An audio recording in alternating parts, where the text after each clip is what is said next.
Hello everyone, in this video, I will be showing you how to add an account to Ledger Nano. Well, first, you must establish an account in the Ledger Live app in order to begin managing your crypto assets, such as Bitcoin, Ethereum, and FTS. Now, to download and install this application, you just have to go to Google web browser, type Ledger Nano, download and install this. Now, you need to have a device in order for you to connect this application, right?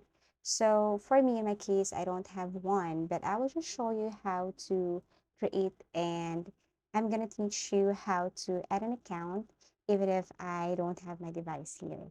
So that's it. Now, what we're going to do is open the Ledger Live and select account from the left-hand menu. In the top right corner, select the Add Account button. Next, pick a cryptocurrency asset like Ethereum, Bitcoin, or whatsoever. Please be aware that choosing ETH also includes NFTs. Then click Next. Everything is on the left. Now you just have to connect your device. And then after you connect your device, press the top two buttons to launch the Ethereum app on your device.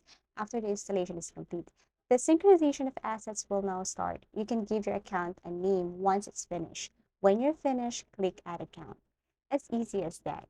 If you find this video helpful, give it a thumbs up and see you again in our next videos.